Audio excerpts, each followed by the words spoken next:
In 2025, Americans lost more than $21 billion to fraud and identity theft. That's why so many people are turning to Aura. Aura helps protect your identity with fraud alerts, dark web monitoring, and up to $5 million in identity theft protection. And if you become a victim, Aura's 24/7 U.S.-based support team is there to help. Don't wait until your identity is stolen. Start your free trial today at aura.com/safe. That's aura.com/safe. Welcome to the program. No Victocrats allowed because we've got a country to save. So let's get her teed up! You want to play rock? Say hello to my little friend! What the hell's going on out here? Ooh, that's a bingo. You can't succeed without teeth. 888-971-SAGE, 888-971-7243. I am Larry Elder. We are Salem News Channel coming to you from the Relief Factor studio. Don't forget your Relief Factor, 800-4RELIEF, 800 the number for relief. Well, sparks flew when CNN's Dana Bash interviewed HHS Secretary Kennedy about Dr. Fauci. Trump pauses another threatened military strike against Iran. Bill Maher calls the Democrat Socialists of America communists. Mamdani is going to require shoppers at the government-owned stores to, wait for it, show ID to prove they're New Yorkers. A WNBA coach says she isn't educated enough to give an opinion on whether biological men should compete against women. An Arab-Israeli journalist says the vast majority of Palestinians support Hamas. Remember when Trump called climate change alarmism and carbon footprint a hoax? A major British publication says he's right.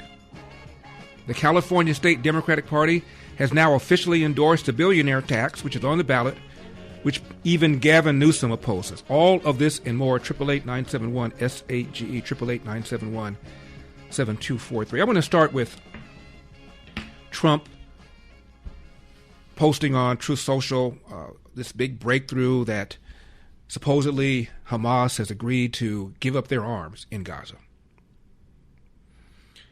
And he talked about big breakthrough, nobody thought it would be possible, yada blah, etc.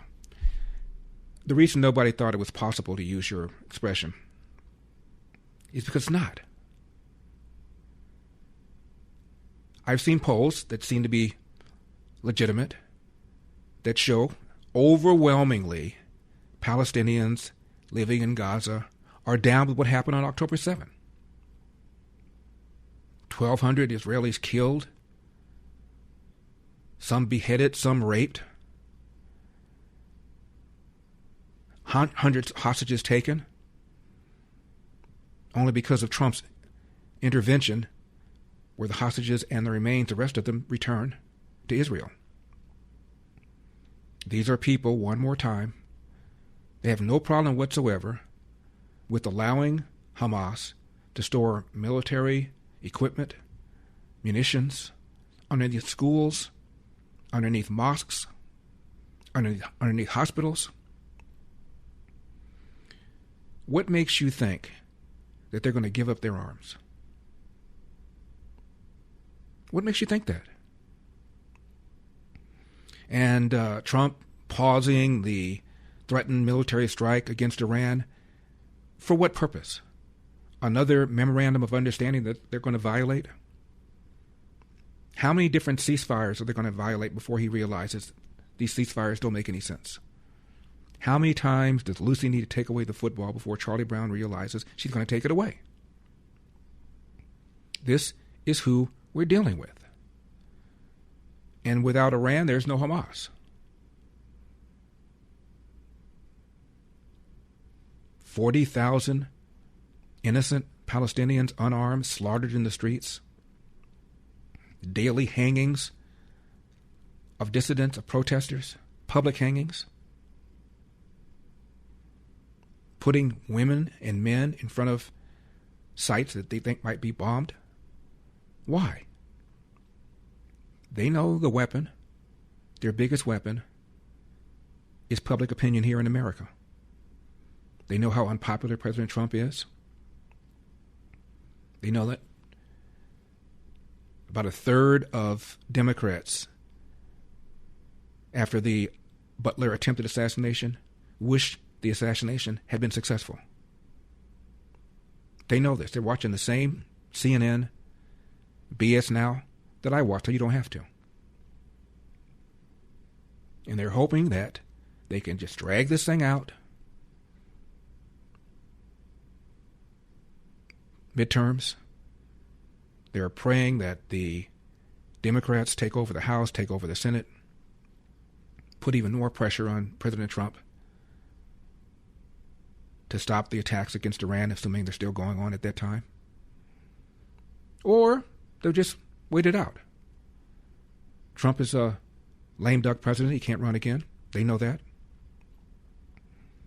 And they get a Democrat in, like a Barack Obama or a Kamala Harris. They're home free.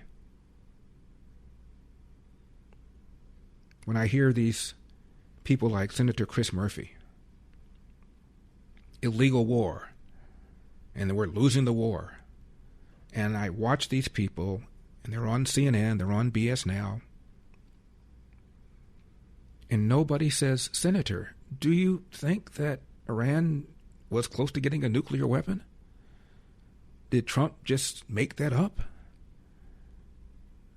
Did the NATO General Secretary Mark Rutte, who said that Iran was close to getting a nuke, did he just make that up?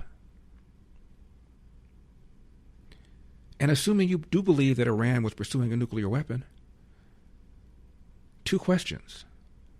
If they had one, do you think they would use it? And second question is, what do you do about it? Nothing? Another Iran deal like the one Obama did that they were violating? By the way, that Iran deal had sunset provisions, meaning by now, Iran could legally develop a nuclear weapon. Legally meaning it wouldn't be violating the Iran deal. That's how ridiculous that thing was. And the primary author, Ben Rhodes, goes on television, talks about what a wonderful deal he had, and Donald Trump tore up the deal, and that's why we're in the situation we're in today. No, we're in the situation we're in today because they had no intention of ending their nuclear program. What do you intend to do about it? And if Donald Trump had kicked the can down the road and his successor had to deal with a mushroom cloud, guess who would have been blamed? Donald Trump. So the man is getting credit for nothing. However you feel about the stop-start, however you feel about the Strait of Hormuz and whether or not the traffic is going through it, can you give this man credit for setting back their nuclear program? Can you give this man credit for dealing with it? His predecessors all said Iran getting a nuclear weapon was unacceptable. This man did something about it. Getting no credit. Many major polls have his ratings probably the worst of his career.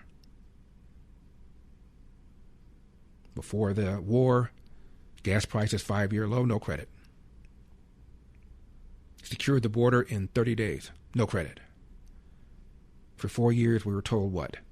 That they were secured. They looked you in the eye, Alejandro Mayorkas, looked you in the eye and said the borders are secured. Kamala Harris, the borders are, don't call her borders are, said the borders are secure. And then Mayorkas started saying, well, they're as secure as they can be given the absence of, quote, comprehensive immigration reform, close quote. There has been no comprehensive immigration reform. Donald Trump closed the border in 30 days. No credit. No one's even mentioning it. Increasingly, aid to Ukraine became less and less popular with the Republican base. What did Donald Trump do?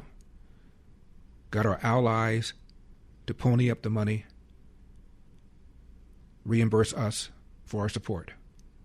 Isn't that amazing? Isn't that a stunning achievement? No credit. Barack Obama complained that NATO was not doing their 2% of their GDP. George W. Bush complained about it. Trump forced them not 2%, 5% with the exception of Spain, which has its own problems, which we'll talk about later on today. No credit. before the war. Electricity price, interest rates, 3-year low, no credit. Exposing all this fraud in places like Minnesota and California, no credit. Reversing the ridiculous, unlawful DEI practices done by colleges and universities all over America, where students were being discriminated against in favor of other students. And people that couldn't even pass their medical exams were getting into school. Trump has reversed a lot of this. No credit.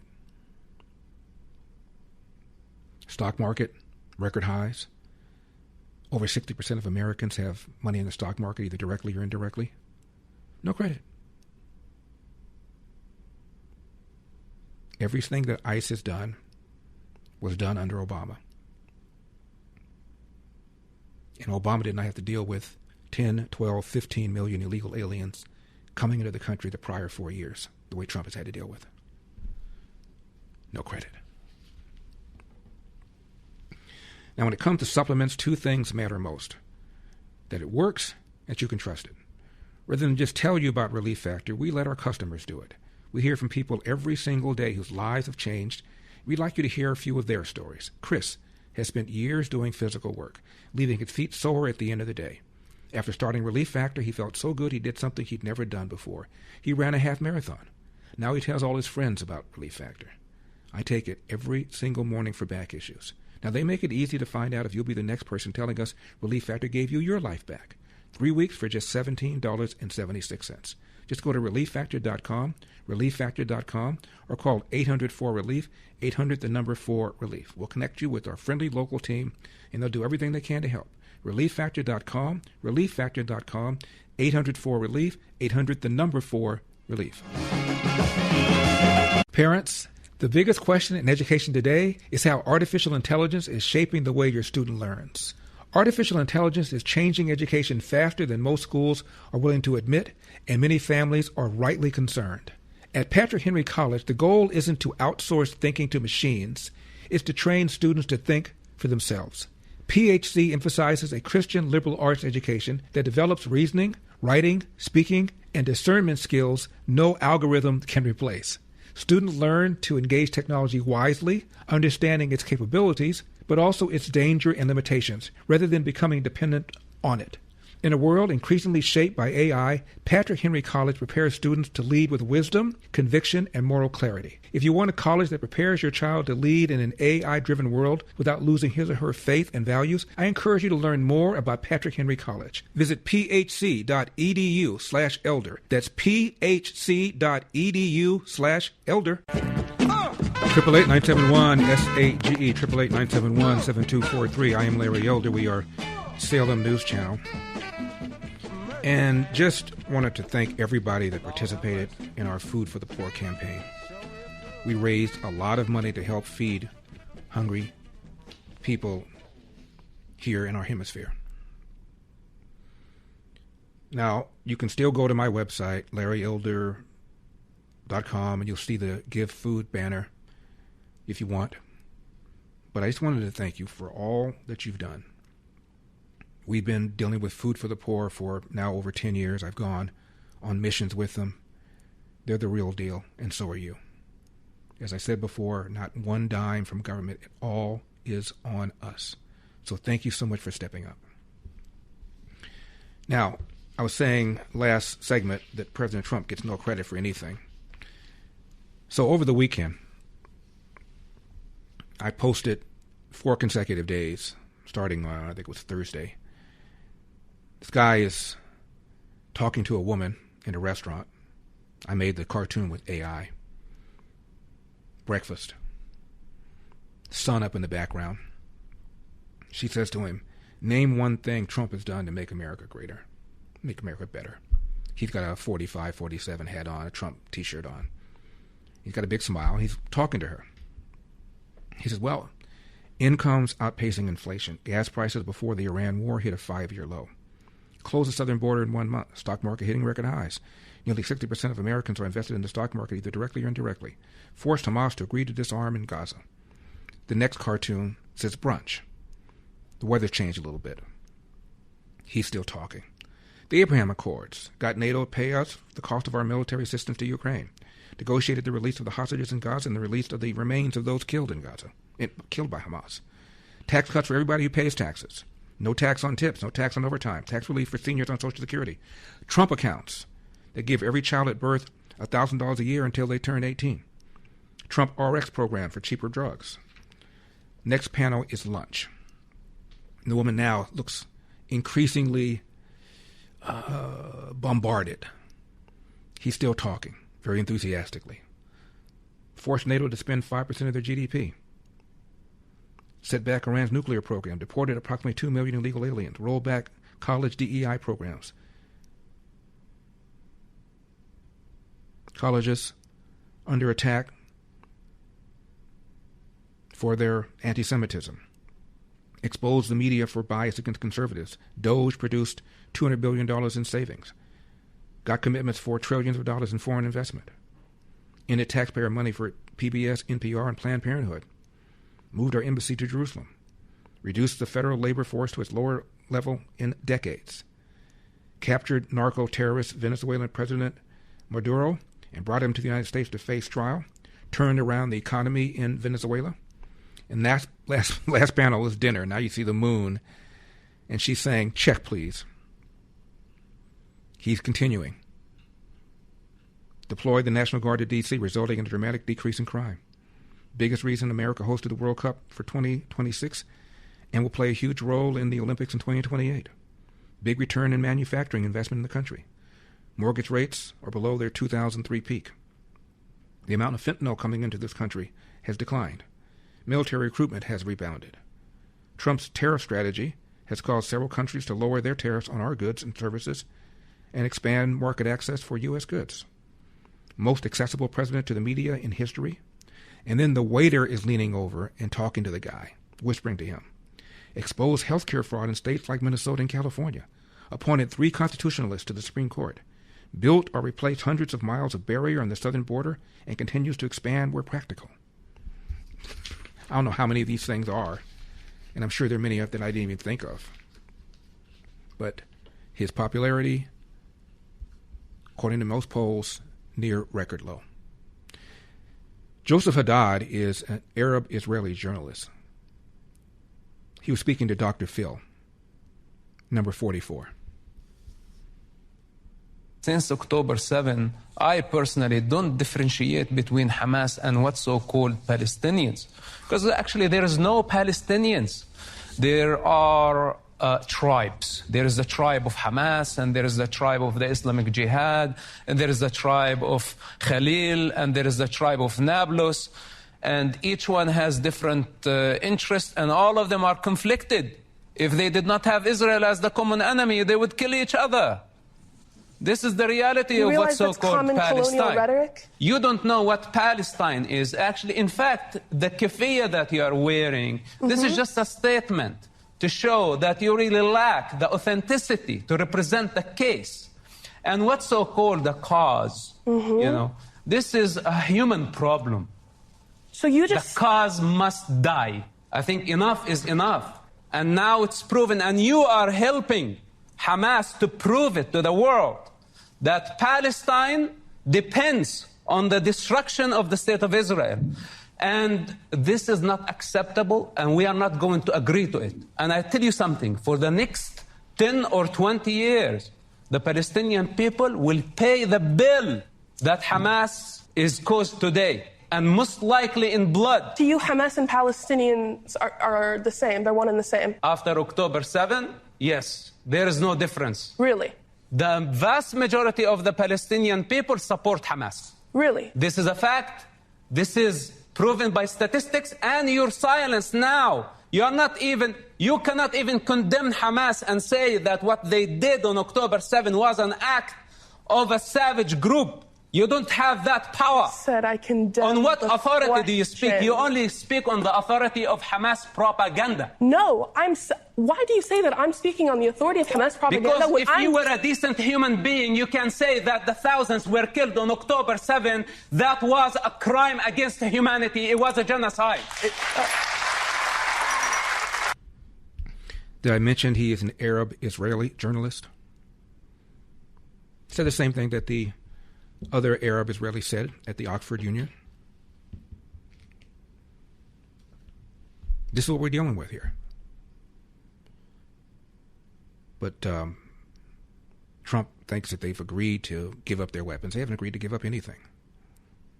And he's right about the distinction between Hamas and the Palestinian people living in Gaza. I saw a poll that put the percentage of Palestinians in Gaza supporting what happened on October 7 at close to 90%. Now, you may say, well, they got to say that, otherwise they'd be killed. I've seen several other polls that say the same thing. If that isn't frightening, I don't know what is.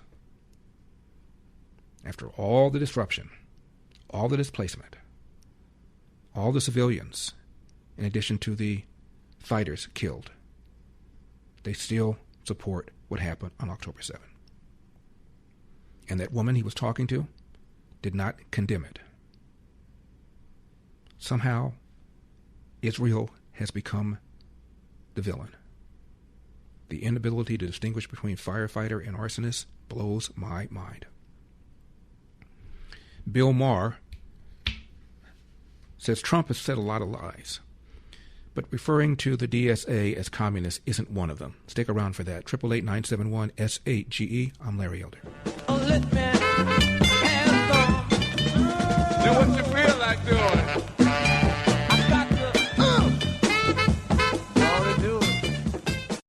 Half a century later, Watergate still shapes how Americans view power, scandal, and trust. This weekend, the America 250 film series presents Watergate Secrets and Betrayals. Revisit the investigation through archival footage, interviews, and new arguments about what happened. Watch Saturday and Sunday at 7 p.m. Eastern on Salem News Channel. 888-971-SAGE, 888-971-7243. I am Larry Elder. We are Salem News Channel. Deborah is in Clearwater, Florida. Deborah, you're on the Larry Elder Show. Thank you so much for calling.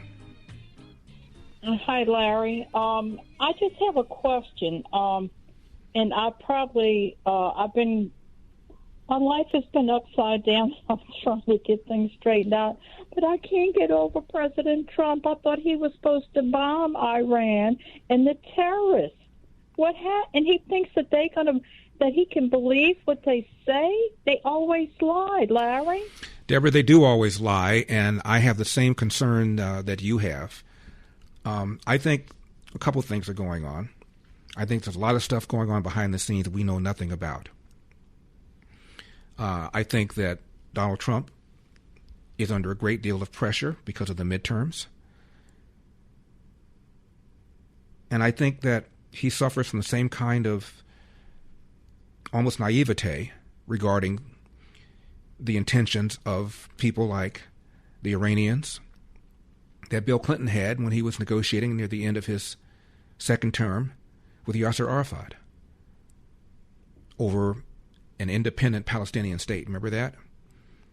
Gave him virtually everything he wanted. They were going to have shared control of Jerusalem as the capital. They put off this right of return business for later. Everything was done. All Arafat had to do was agree to renounce violence. And he refused. And then there was the Intifada. The negotiator is a guy named Dennis Ross. You can go online or YouTube and see a lot of his speeches he's given. He talked about all the stuff that Israel was willing to do in order to achieve peace. And at the end of it, these Camp David meetings, back and forth, shuttle diplomacy, Yasser Arafat refused to renounce the violence. What does that tell you? Take a look at the charter of Hamas sometime. It vows not just the destruction of Israel, but the destruction of Jews all around the world. Now they've since watered down the language a little bit, but it's still there.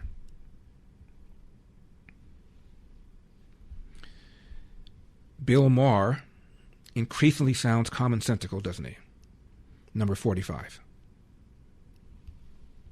And finally, new rule, Donald Trump has told 1 trillion lies, but when he says the Democratic Socialists of America are actually communist, that's not one of them.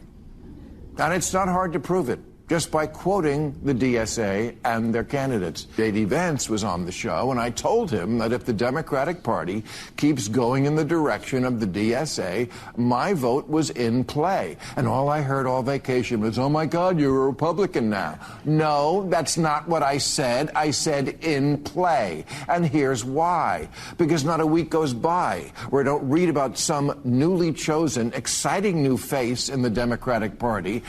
And then when that face opens its mouth, the Communist Manifesto or some other crazy shit comes out. Again, let's just read the quotes. The DSA platform says you work as much as you are able and no more than needed. If that was any closer to Karl Marx's dictum, from each according to his abilities to each according to his needs, they'd be sued for plagiarism. New York Mayor Mamdani once tweeted Karl Marx's words exactly. They're not trying to hide it. Their most popular influencer, Hassan Piker, thinks communism is so groovy. He laments the fall of the two of the most murderous regimes in history, the Soviet Union and Chairman Mao's China. Mamdani's aide, his top aide, Sia Weaver, said, if you don't believe in the government's sacred right to seize property, it's over, and impoverish the white middle class. What?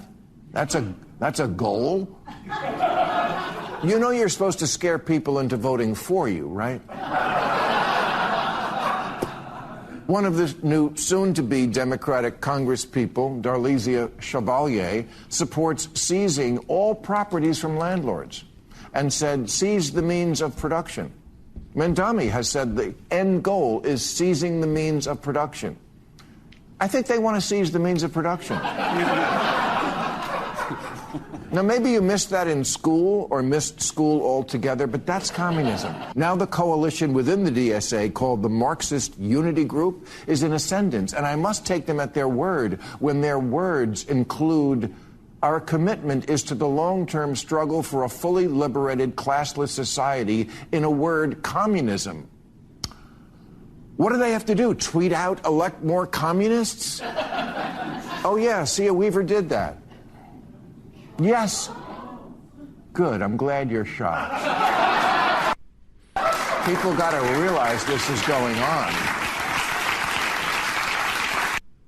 Sia Weaver is Mamdani's tenant czar. And she actually tweeted, elect more communists. And the room was shocked. Now, my fellow Eldorados, Medicare keeps squeezing you. Whether you've been on it for years or you're just turning 65, the premiums climb and the plans shift. And nobody tells you when yours stops fitting. You could be overpaying right now and not even know it. That's why you need to call Chapter, the only Medicare advisors that compare every plan nationwide, independent, honest, and they're not paid to steer you to certain plans. They advocate for you, not the carriers. Go to askchapter.org/Larry. They look at your doctors, your prescriptions, your budget, then they find the plan that fits. If you're already on the right one, they tell you, straight. If not, they'll help you switch. Folks who switched to Chapter last year saved an average $1,100. It's fast, free, and could save you thousands. Go to askchapter.org/Larry today. That's askchapter.org/Larry.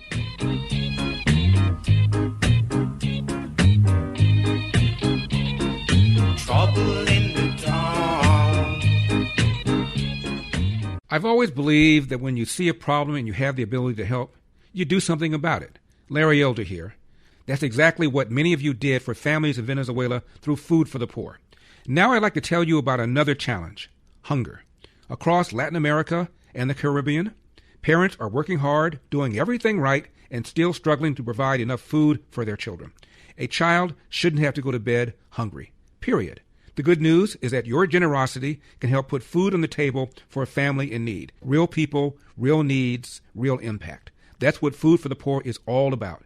Text ELDER to 51555. That's ELDER to 51555. We'll send you a link to give. Thank you so much for stepping up. 888-971-SAGE, 888-971-7243. I'm Larry Elder. We are Salem News Channel. The fireworks between Dana Bash of CNN and RFK Jr. was incredible. We'll talk about that top of the hour, next hour. This assault on the Constitution. The DSA wants to get rid of the Senate. They want to have the president elected by the House.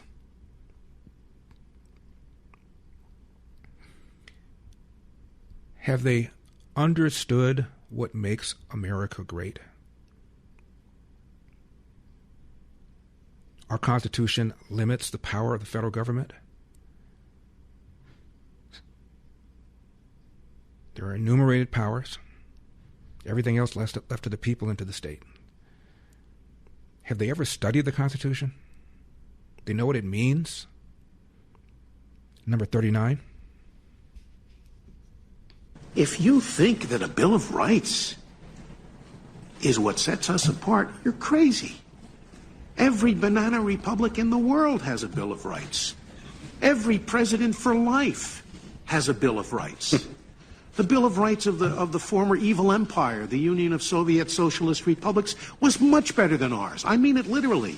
It was much better. We guarantee freedom of speech and of the press. Big deal. They guaranteed freedom of the speech, of the press, of street demonstrations and protests, and anyone who is caught trying to suppress criticism of the government will be called to account. Whoa, that is wonderful stuff. Of course. Just words on paper. What our framers would have called a parchment guarantee. And the reason is that the real constitution of the Soviet Union, you think of the word constitution, it doesn't mean a bill, it means structure. Say a person has a sound constitution, has a sound structure. The real constitution of the Soviet Union, which is what our framers debated that whole summer in Philadelphia in 1787. They didn't talk about the Bill of Rights. That was an afterthought, wasn't it? That constitution of the Soviet Union did not prevent the centralization of power in one person or in one party. And when that happens, the game is over. The Bill of Rights is just what our framers would call a parchment guarantee. So the real key to the distinctiveness of America is the structure of our government. One part of it, of course, is the independence of the judiciary. But there's a lot more. There are very few countries in the world, for example, that have a bicameral legislature.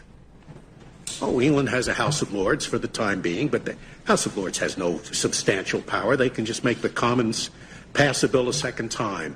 France has a Senate, it's honorific. Italy has a Senate, it's honorific. Very few countries have two separate bodies in the legislature equally powerful. That's a lot of trouble, as you gentlemen doubtless know, to get the same language through two different bodies elected in a different fashion. Very few countries in the world have a separately elected chief executive. Sometimes I go to Europe to talk about separation of powers. And when I get there, I find that all I'm talking about is independence of the judiciary. Because the Europeans don't even try to divide the two political powers, the two political branches, the legislature and the chief executive. In all of the parliamentary countries, the chief executive is the creature of the legislature. There's never any disagreement between them and the prime minister, as there is sometimes between you and the president. When there's a disagreement, they just kick him out. They have a no-confidence vote, a new election, and they get a prime minister who agrees with the legislature. And, the Europeans look at this system and they say, well, it passes one house, it doesn't pass the other house. Sometimes the other house is in the control of a different party. It passes both, and then this president who has a veto power vetoes it, and they look at this and they say, it is gridlock. And I hear Americans saying this nowadays, and there's a lot of it going around. They talk about a dysfunctional government because there's disagreement, and the framers would have said, yes, that's exactly the way we set it up. We wanted this to be power contradicting power, because the main ill that beset us, as Hamilton said in the Federalist, when he talked about a separate Senate. He said, yes, it seems inconvenient, but inasmuch as the main ill that besets us is an excess of legislation, it won't be so bad. This is 1787. He didn't know what an excess of legislation was. So unless Americans can appreciate that and learn to love the separation of powers, which means learning to love the gridlock, which the framers believed would be the main protection of minorities, the main protection. If a bill is about to pass that really comes down hard on some minority, they think it's terribly unfair. It doesn't take much to throw a monkey wrench into this complex system. So Americans should appreciate that, and they should learn to love the gridlock. It's there for a reason, so that the legislation that gets out will be good legislation. And thus conclude my opening remarks. No, the DSA wants to get rid of the Senate. They can't get what they want, so let's just completely get rid of the Senate. Marco Rubio was talking about how people do not appreciate our system, and some of them sympathize with the Cuban regime, number 49. It's factual, and frankly, I don't think they can dispute it. People can argue that we shouldn't do with it, and I know there are plenty of people in American academia and, frankly, in American press that sympathize with the Cuban regime and have for a very long time. Part of it is motivated by their anti-Americanism, and part of it is motivated by ideological affinity. There are enough people in key nodes of our society, including professors, but frankly, in the past, we've seen people within our own government that sympathize with the Cuban regime. It's the way they get spies without paying them. But it doesn't mean we can ignore this threat. Put aside for a moment my history, the fact that I'm Cuban-American, the fact that I grew up in Miami. This is 90 miles from our shores. A failed state 90 miles from our shores that happens to be aligned with adversaries to the United States is a national security threat to our country. Not according to the DSA. In a way, it sharpens our focus on how crazy the Democrats have become. So it helps Republicans, doesn't help the country. More on this when I come back. Now, whether you're preparing for exams, juggling family and career, or just looking to stay sharp as you age, Think Factor is here to help. Created by the same company that makes Relief Factor, Think Factor supports sharper focus, stronger recall, and clearer thinking. It's a natural way to give your brain the daily nutrients it needs for memory, attention, and even vibrant vision. I take it every morning before show prep. And get this, Think Factor results get better the longer it's taken. If you want to stay focused during demanding tasks, keep your memory strong, and maintain mental energy for whatever is ahead, Think Factor is for you. Call 800-4RELIEF, 800-4RELIEF, or visit ReliefFactor.com, ReliefFactor.com. Your first bottle, just $19.95. Think Factor. Think clearer, perform better, daily. 800-4RELIEF, 800-4RELIEF, or ReliefFactor.com. That's ReliefFactor.com.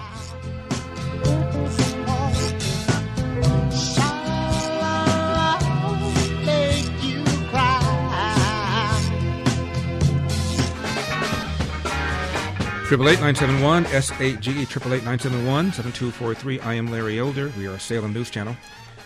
Spark flew when CNN's Dana Bash interviewed HHS Secretary Kennedy. We're going to talk about that. Mamdani is going to require shoppers at the government-owned stores to, wait for it, show ID to prove that they're New Yorkers.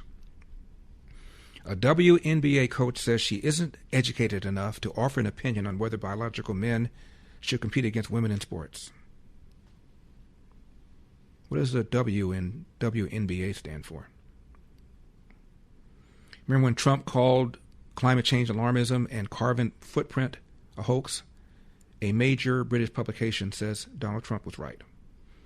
And the California State Democratic Party has endorsed the billionaire tax, which is on the ballot, a tax that even Gavin Newsom opposes. All of this and more, 888-971-SAGE. Eric is in San Jose. Eric, you're on the Larry Elder Show. Thank you so much for calling. Hi, Larry. Thanks for having me. I had a thought. Madison wrote the 10th Federalist paper in which he states that liberty to a faction is like air to a fire. And he forewarns about later in the end of the paper about government ownership of property, and that it will never happen because factions are weak when they're like that. But what I'm wary of is, and I'm confident that the DSA will never impose its values. But what I really am very concerned about is that many Republicans think of them as an advertisement rather than to really apply that paper and see how we need to create a litmus test so these people don't even get on the ballot.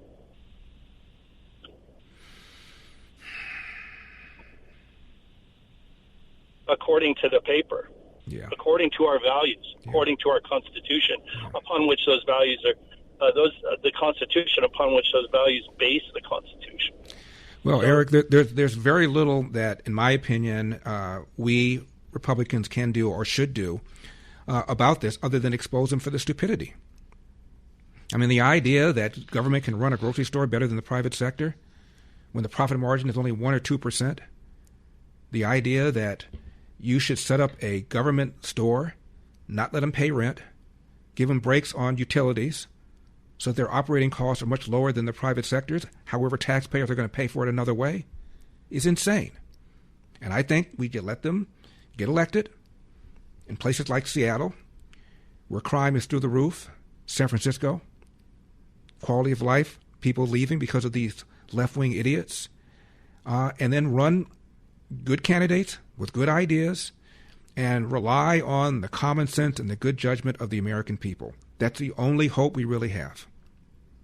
Speaking of which, James Carville has said, I'm not going to be in the same party with Hassan Piker, who's a big voice in the Democrat Party.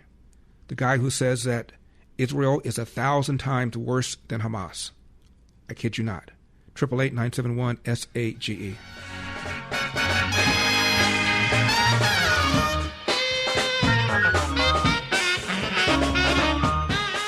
So let's get her teed up! You want to play rough? Say hello to my little friend! What the hell's going on out here? Ooh, that's a bingo. You can't succeed without teeth.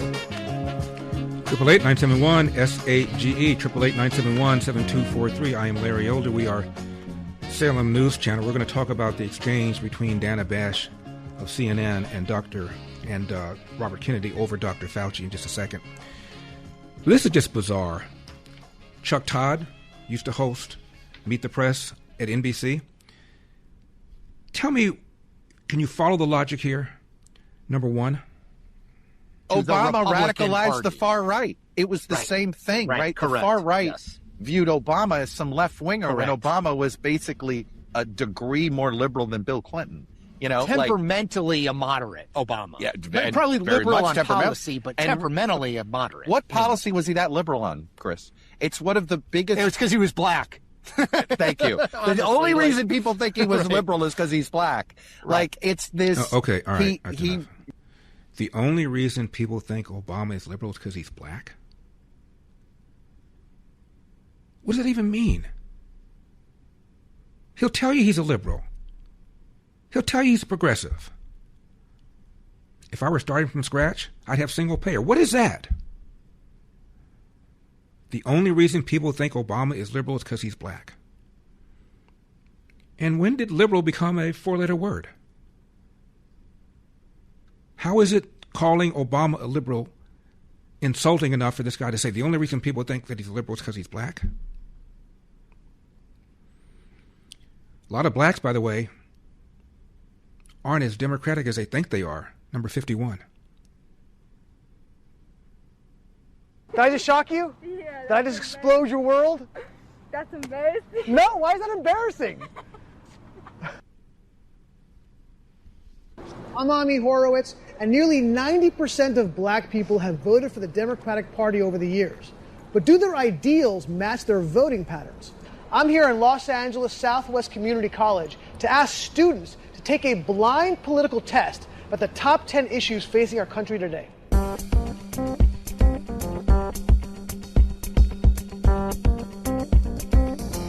Do you identify as more of a Republican or more of a Democrat? I'd say more Democrat. You identify more as a Democrat? Yeah. Democrat. I guess you could say I grew up a Democrat. Should a woman be able to get a late-term abortion? No. I say yes. I feel like it's their body. Yes. Absolutely. No, you should make that decision before the baby forms. Should we spend more time and effort stopping illegal immigration or less time and effort? Yeah, we should be spending more time on it. Okay. I feel like less. Should parents have more control over education or should the government have more control over education? Parents. Parents. The government. Probably government. Okay. They have money and stuff like that. Okay. The government assists people. Should there generally be higher taxes or generally be lower taxes? Lower taxes. Low taxes. Low taxes. I gotta go low taxes. I gotta go low taxes. You gotta go with what you believe, get your gut, man. That's what I'm saying. I believe less. I feel like lower. Lower taxes. Lower taxes. Lower taxes. My personal economics, my personal finances is important. Should we generally have more policing or less policing? Ooh, that's a good one. I like that. If it's effective policing, more. Have more policing. I would say more police. Should we allow children to medically transition? No. I think it canceled. I think we should wait until they know more. Your body, your decision. Do what you want with your body. Okay. Hell no. Hell no. No need to think about that. Yeah, Hell no. I didn't need to think about that one. Should we allow males who transition to females compete against women in sports? Yes. No. I say More money. More money. A lot of people need it. I would say less. Should someone show an ID to vote? To show who they are? Nah. Yeah. No. Yes. More regulations and higher taxes to stop climate change, or less regulations and lower taxes and spur the economy? Less. Oh, that's a tough one. Yeah. No, spend some time really thinking about this. You got this, No, bro. I'm marinating on the question. Okay. Take your time, man. No hurry. Less. I think we should help climate change. So you ready to find out what you are? Yeah. Are you ready? Oh, there's a result at the end. Republican, Democrat, Republican, Democrat, Republican, Republican, Republican, Republican, Democrat, Republican, Republican, Republican. That's a big R. That's a big R. That's a big R. That's a big R. Republican, Republican, Republican, Republican, Republican, Republican, Democrat, Republican, Republican, Republican, Republican, Democrat on abortion, Republican on immigration, gender Republican, spending Republican, voter ID Republican. You are 1, 2, 3, 4, 5. You are 60% Republican. You are also 60% Republican. You are more Republican than Democrat. 70? Oh, wow. You are 70% Republican. 60% Republican. You are 60% Republican. You are 70% Republican and 30% Democrat. It's crazy.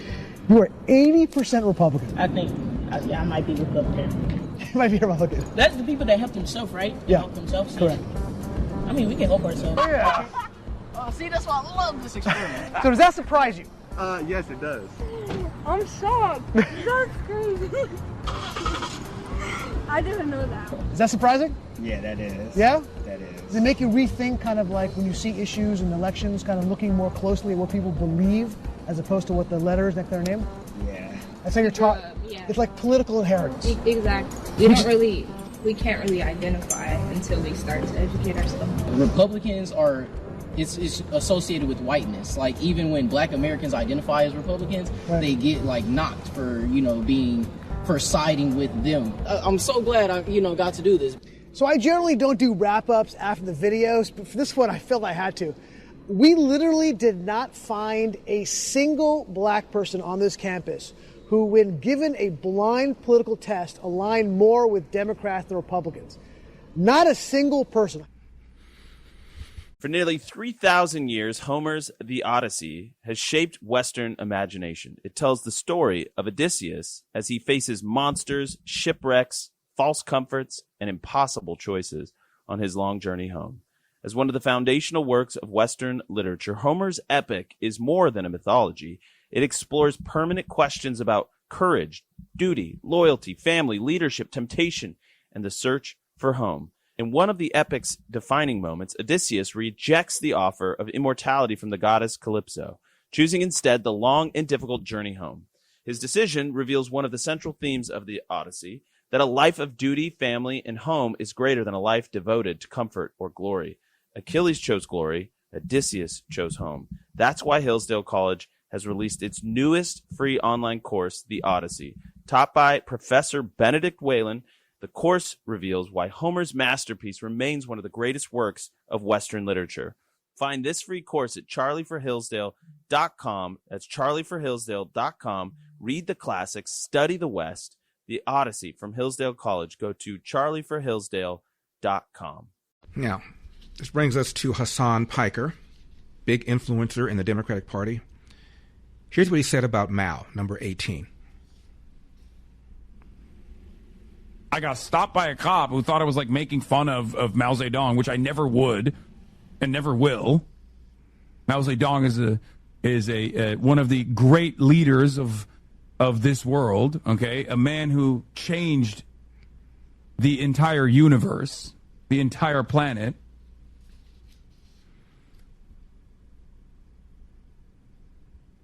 Okay? For real, yes. I mean, there was a lot of excesses, let's be real, but the People's Republic of China would not exist without Mao Zedong. How many people did Mao kill? This is James Carville on Mr. Piker, number 69. Talk about the larger Democratic Party post the election in Michigan going forward. I am not going to be in the same party with Hassan Piker. I can tell you that right now. If he becomes a force in the Democratic Party, I'm out of here. I have no intention of ever being in the same political party with that guy. Now, I think that a overwhelming majority of Democrats agree with me. But this idea that we're going to seize the means of production and just go look at the DSA platform. You don't have to look any further than that. And, Judge, it may be that the two-party system is just going to be under tremendous stress here in the coming months. I mean, you see it with Tucker and Martin Taylor Greene and on the Republican side. You see it going on right now. And I can't sit here and tell you for certain how this is going to turn out. But the one thing I can tell you for certain, Hassan Piker and James Carville are not going to be in the same political party. One of us is going to leave. It might even be me. But hey, they have a big tent, right? Bill Maher, number 48. Yeah, Carville said, I'm done. I'm not in that political party. Now, Gavin Newsom disagrees. He says he's good with it because the party is a big tent. Well, you know what else you find in a tent? Clowns. It's so funny. So many liberals themselves every time Trump puts gold on something in the Oval Office. Oh, it's historic. And the separation of powers isn't? Get your head out of here. I would vote for Sarah Palin before this. Wait until you hear what Victor Davis Hanson says about Mamdani. Speaking of whom, he's open to reparations. Number 25. Just said you wanted to move forward on what the House just started the process on. That would be a party line. Ma'am. That would be a party line vote. That would be Republicans jamming this thing through. And the SAVE Act, as you know, or even some version of it, is highly partisan, highly. That's the wrong cut. I'll play that in a second. Now, when it comes to supplements, two things matter most: that it works, that you can trust it. Rather than just tell you about Relief Factor, we let our customers do it. We hear from people every single day whose lives have changed. We'd like you to hear a few of their stories. Jim ran out of Relief Factor twice, and both times his aches, stiffness, and pain came back. Once he restarted it, he says he felt better again. As Jim puts it, you know something's working when you run out of it. I know the feeling. On vacation, didn't bring my Relief Factor. My back issues came back. Now, they make it easy to find out if you'll be the next person telling us Relief Factor helped you tackle your daily aches and pain. 3 weeks for just $17.76. Just go to ReliefFactor.com, ReliefFactor.com, or call 800-4-RELIEF, 800 the number 4 relief. We'll connect you with our friendly local team, and they'll do everything they can to help. ReliefFactor.com, ReliefFactor.com, 800 4 relief, 800 the number 4 relief. If a commission studying reparations in this city recommended cash reparations for people impacted in New York City, would you support that recommendation? First, I want to say that I stand by what I submitted. Yes. It's the truth. Yes. It's not a personal assessment. And we often think about slavery and the complicity in slavery as being exclusively to certain geographic areas of the country. Right. Here in New York City, we were very complicit. And so I look forward to whatever those findings are. I can't give you an answer in advance of them, but I can tell you that this is critically important because this is also what it looks like to acknowledge what history truly was. 888-971-SAGE, 888-971-7243. I am Larry Elder. We are Salem News Channel.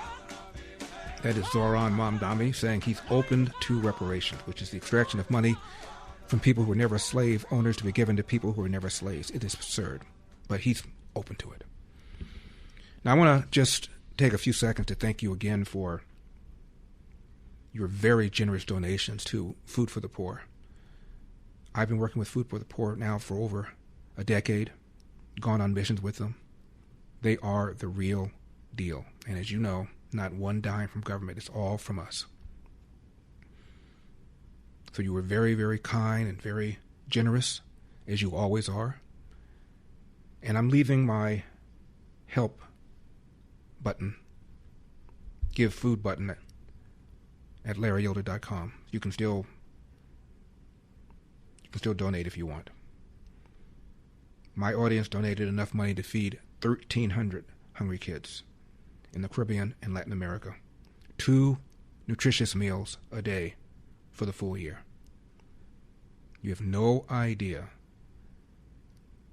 of the impact you're having on so many lives. Now, Zohran Mamdani is going to require proof of citizenship, ID, for his government-run stores to make sure that people there are from New York. Number 58. How are you going to keep people from taking advantage of that, that deal, basically? And is there going to be a limit on the number of items that someone can take that are discounted at that level from that essential basket? So our RFP makes very clear that this is a program for New Yorkers to be able to put food on the table, not a program for people to be able to make a quick buck through reselling. I'm going to pass it over to our EDC head, G. Pack, to add some additional details. Yes, if you look at our RFP for the operator, we are looking to make sure that we target New Yorkers, whether it be at sort of a library card-esque thing, and also we manage who's buying, and that is focused on everyday New Yorkers. So we are mindful of that, and so we're going to make sure that we have all the things in place to ensure that that does not happen. So ID to make sure that you're an everyday New Yorker to buy food, but no ID to make sure that you can you are who you say you are to vote. You following that? Number 77. Mr. President, New York City Mayor Zohran Mamdani is requiring an ID to access his government-run grocery stores. What then is your message to Democrats who do not want to pass the Save America Act and ensure, ID at the ballot box? This was just announced. Yeah. I heard about it. Yeah. Well, I wish they'd have an ID to access the voting booth.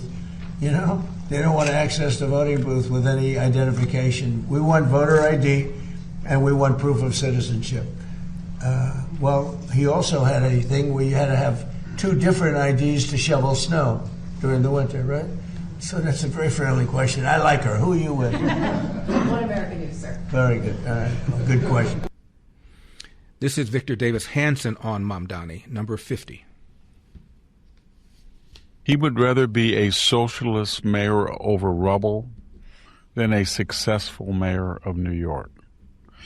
What drives him is not even social equality. It's anger, envy, and hatred of people who have more money than he does. That's a common symptom of the upper middle class, right? So he's a walking hypocrisy. He's an only child of a mother who came over here from Uganda as the privileged family of a 1%, 60, 70,000 people owned 65% of the GDP. He had all of those perks. He comes over here. He was a prolonged adolescent. He had no job. He was a rapper. He was an activist. And finally, he won one term in the New York Assembly. And then he became hard socialist. And that's everything he says is vindictive and mean. I'm surprised that when you have his own staff meeting stealthily with the Iranian delegation that was from a government that just killed 40 to 50,000, that he wouldn't say, when the Iranians come, let's demonstrate against them. But he wouldn't, because they're A, Muslim, and B, he thinks they're left-wing.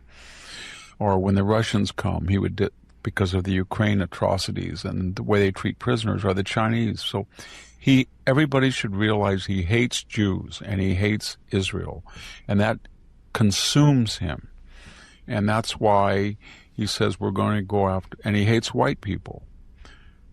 And he has this fake socialist smile that he's a really nice guy, but he's a psychopath. And when somebody yells Allah Akbar and sounds, he says he's just mentally disturbed. You're an Islamophobe if you think that had anything with Allah Akbar. And when they attack a Jewish daycare center, or when you have a map of a little thing, he, in Orwellian fashion, erases the Jewish presence in New York. He's a bad person. Then he goes right up to the mirror, to the camera of Ken Griffiths, and takes a picture and says, I'm going to come after you. And he left. Ken Griffith left with his billions. And then he says to people, he sends them an email, you're going to get something in the mail, you're going to lie, to all the people who he thinks are insects preying, capitalist insects preying on people. And there was thousands of them that were working class people, and maybe they inherited their dad's house and then they built another one and they're renting it out or something. And he's going after them. Yeah. So what do you think the point of this was? Because he had already sent out letters to their mailboxes that they were going to owe this tax. So it's not an informational thing. He just basically doxed these people. Yeah. He's, and we're talking about it. So when did anybody ever talk about the mayor? Did we ever talk in our podcast about Bill de Blasio? No. Michael Bloomberg once in a while. But no. That's what he wants. He's a world publicity Fauci-like narcissist. And he's got a lot of money, so he didn't care if he's going to be, if he's one term, he's angling for something like the vice presidential nomination. That's what he's angling for. And he thinks that he can smile and sweet talk, but he's got a mean streak in him. Everybody should remember that. He's a mean person. That's why he does stupid things like, you're going to get an email, I'm going to dox you, I'm going to go after whiter neighborhoods. Oh, you're mad that he yelled Allah Akbar and stabbed some people? Can't hear you. That kind of attitude. When asked about his aide, who says home ownership is a weapon of white supremacy, what did Mamdani say? I'm Larry Elder.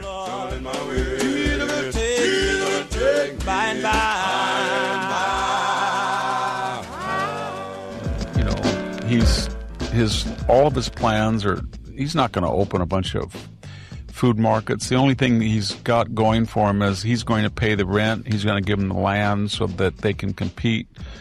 They're inefficient, but maybe they'll have an edge over a private supermarket that has to pay, taxes and stuff. So everything he does is going to help ruin New York, and they voted for him. But it was only 11% of the resident voting population. 888-971-SAGE, 888-971-7243. Here's something most people don't know. When Warren Buffett was just 13 years old, he didn't put his money into a savings account. While other kids were earning next to nothing at local banks, Buffett put $114 into a little-known investment. Today, that $114 would be worth over $15 million. And it wasn't a risky trade. It wasn't even insider knowledge. It was an account that's been around since 1888. And over the last 25 years, it's averaged 29% a year. That's what happens when your money is allowed to compound. Compare that to today's savings accounts, paying less than 0.5%, while inflation quietly eats away at your buying power. Buffett understood early, banks are great businesses, just not for savers. If you'd like to see what some investors call the 29% account, go now to account29.com. That's account, the numbers 29.com. Again, account29.com. I'm Larry Elder. We are Salem News Channel coming to you from the Relief Factor studio. Don't forget your Relief Factor, 800-4RELIEF, 800 the number 4RELIEF. Mamdani went on The View and was asked about his appointee who called home ownership weapon of white supremacy. How did he respond to that? Number 29. Mr. Mayor, if I could jump in, some of your appointees have come under fire for past social media posts. This often happens when new administrations come in. Your new chief equity officer made several now deleted comments disparaging liberal white women. Your tenant advocate tweeted that home ownership was a weapon of white supremacy and called to elect more communists, among other posts. What message do you think this conveys to New Yorkers, and how would you push back on this? So what I would say is that if you want to know my views or my opinions, you'll find them in my words as the mayor of New York City.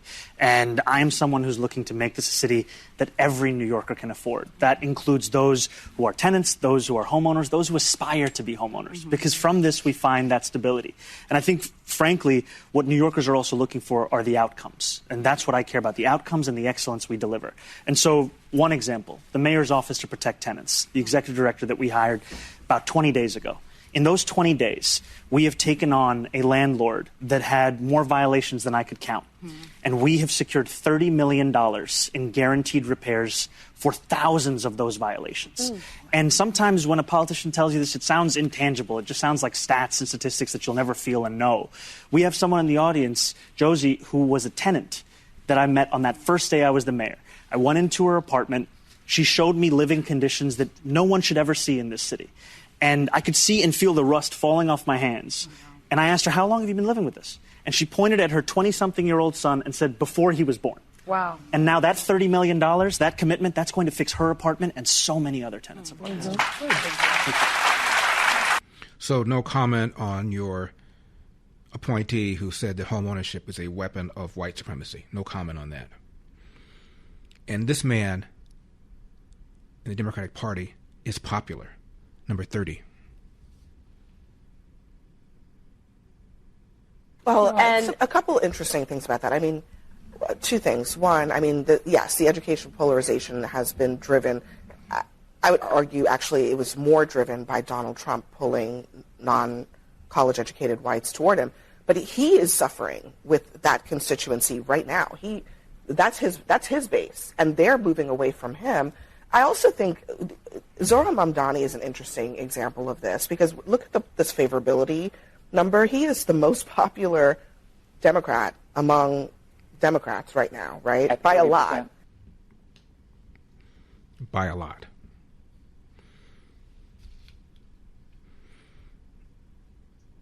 Kamala Harris was asked to name her 3 favorite presidents. And I don't think she anticipated the question. I'll give you a hint. One of the ones that she named was not Joe Biden.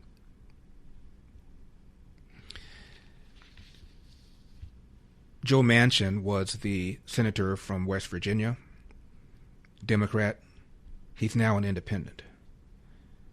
Here is what he said about supporting a socialist candidate. Number 73. Heather, could you ever support a self-described socialist candidate? No. No way. My God, no. And even if they have some good ideas? I support the good ideas, but how could you support some of the crazy stuff they're for? Have you seen their platform? They're for dismantling everything that we know, whether it be the structure of government, Congress itself, or the Senate they want to get rid of. And then they start talking about all the crazy things. No police, no this, no this, no that. Are you crazy? We want a crime-free area. We have to have police for that. Yes. We want a strong defense. We want a strong border. But if Democrats can't say that, and they start lining up with the socialist demands of what you are to be a socialist, energy will be gone. There'll be no energy, okay? We have right now a tremendous amount of energy we're producing, and the world depends more on us than ever before. Mm-hmm. Ro Khanna from California is likely going to run for president. Couldn't care less about the DSA's crazy plans. We're a big tent, number 71. So when you have people who are for abolishing the Senate, the Supreme Court, our borders, ICE, enforcement of immigration laws, that's something you're comfortable with as a Democrat, them running under your banner? Well, I point out that I am for secure borders. Obviously, I believe in the Supreme Court. Now, I'm for term limits on Supreme Court justices, 18 years. I am for the Senate, but I don't think we should have the filibuster. More on Mr. Ro Khanna in a second. Now, when it comes to supplements, two things matter most: that it works and that you can trust it. Rather than just tell you about Relief Factor, we let our customers do it. We hear from people every single day whose lives have changed, and we'd like you to hear a few of their stories. Joni shared that before Relief Factor, her husband couldn't open his hands in the morning and had to give up playing guitar.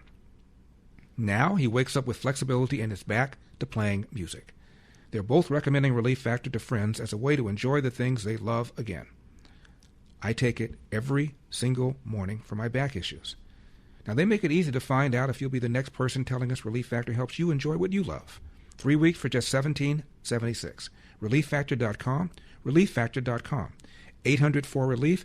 800 the number 4 relief.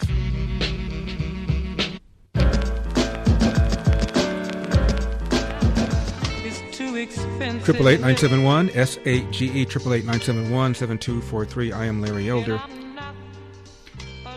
Salem News Channel. Jackie is in Dayton, Ohio. Jackie, you're in the Larry Elder Show. Thank you for calling. Hi, Larry. First of all, I have to tell you, I found you recently, and I love your voice. You're so calming and direct. I love that, especially when I come home from work. Thank you. That's one. Two, a previous caller was upset because President Trump is not bombing Iran. And I was listening to another talk show prior to you, and a caller called in with a really good point, being that Congress recently passed a war powers measure, which means President Trump has to get anything approved. That is why he's not bombing, because he's strategically going around like that whole mess. And that's what I believe. It sounded really good to me, so I wanted to share it with you. Well, Jackie, completely false. No president, with the exception of Barack Obama, has ever even agreed that the War Powers Act that was passed by Congress is even lawful. And there's nothing whatever to do with why Trump paused. He's pausing for all sorts of different reasons. But believe me, if Donald Trump wanted to resume the bombing, he could resume it without Congress doing anything at all about it. Oh, okay. Yeah. Okay. Well, you know better than I do. So it's just that the War Powers Act was passed, I think it was 1973. And, you know, from time to time, when Barack Obama was bombing Libya, he claimed that he was complying with it. But it's never been challenged in court, and if and when it is challenged directly in court, the court, as it's presently constituted, is going to rule that it's unlawful, that it's a intervention into the separation of powers. No president has ever said the War Powers Act is lawful. Obama complied with it, but I'm not even sure even he said it was lawful. All I'm saying is whatever President Trump is doing has nothing whatever to do with whether or not Congress is going to use the War Powers Act to claim that the bombing is illegal. Believe me. Now, let's talk about Dr. Fauci and the interview that Robert Kennedy Jr. had with Dana Bash on CNN. Number 59. I want to talk about... Cite me the study that you're talking about. I am not here to defend... Study, cite me the study. This is not productive. I am not here to defend all of the... You're talking nonsense. You're making assertions you can't support, and then when I call you on them, you're telling me that I'm arguing. Okay, do you want to talk about assertions that you can't support? I'll get there in a second.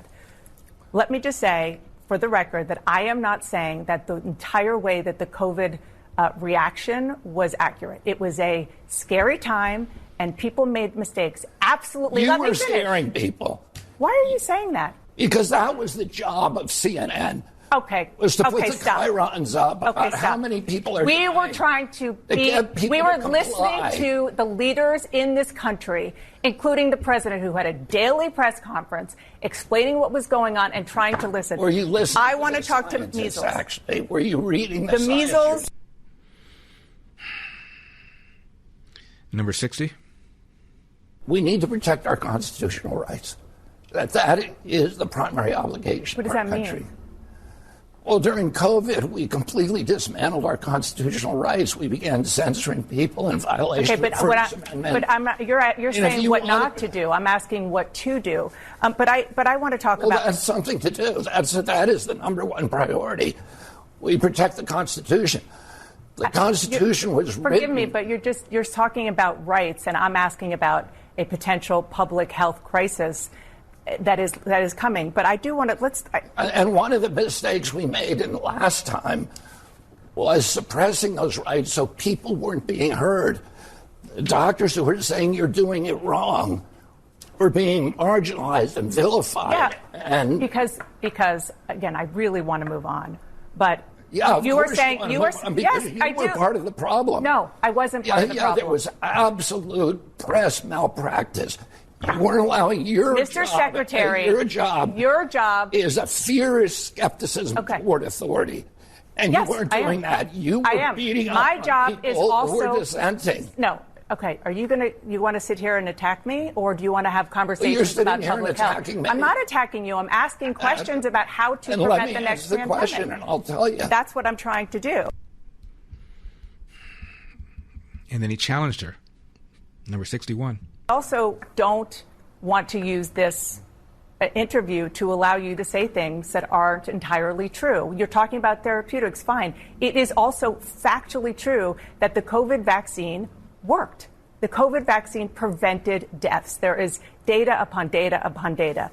Let's talk about the measles, please, because this is something that is happening as we speak. The cases in the U.S. vaccine protected children. I think that what I have talked to scientists and doctors about. Scientists. Can you show me one study? Yes, I can. That shows that I can. Children were protected by the COVID vaccine. I can tell you that there vaccine did more good than harm to children. Can you show me one study that shows that? I can tell you that when it comes to the vaccine, there have been studies that show that because of vaccine disinformation, there could have been 100 to 200,000 lives in the U.S. saved. But because people didn't get the vaccine, that's why. I'm not saying that it entirely. You are saying nonsense. You are saying something that you cannot show me a single study. I am not saying nonsense. You are talking what somebody told you. Excuse me. And you cite me the study. What study? No, what studies are you talking about? You're talking about studies that actually don't exist. He said, show me the study that shows the vaccine did more good than harm for children. Number 62. How do you prepare then? How do you prepare for the next pandemic? I mean, that's literally part of your job now because experts think it's going to happen within the next 10 years again. Yeah, I mean, I think we did virtually everything wrong the last time. So what about now? The principal thing that we need to do is we need to listen to what's happening to doctors on the ground. There are 15 million frontline physicians around the world. They're mainly now connected through the internet. We can tell on the front lines what's working and what's not. If we had listened to those doctors during the COVID pandemic, we would have saved potentially millions of lives. There were therapeutics out there that were working. There were doctors that were having no deaths from COVID and treating, in some cases, thousands of patients. And we weren't listening to them. Instead, we were doing the opposite. Now, whether you're climbing the corporate ladder, launching a new project, or just looking for that extra edge, your brain is your most valuable asset. And now there's a way to support it every single day. Think Factor. From the makers of Relief Factor, Think Factor is built to help you stay sharp, nurture your memory, and boost your attention. It unlocks the mental clarity and precision you need to stay ahead of the game, no matter the challenge. For me, in the morning, provides energy, focus, and helps my ability to get through these mentally demanding days. And Think Factor results get better the longer it's taken. So if you're a go-getter who refuses to settle, Think Factor helps you perform at your best and keep your edge. First bottle, $19.95. Call 800-4RELIEF, 800-4RELIEF, or visit ReliefFactor.com. That's ReliefFactor.com. Think Factor. Think clearer, perform better daily. 800-4RELIEF, 800-4RELIEF, or ReliefFactor.com. That's ReliefFactor.com.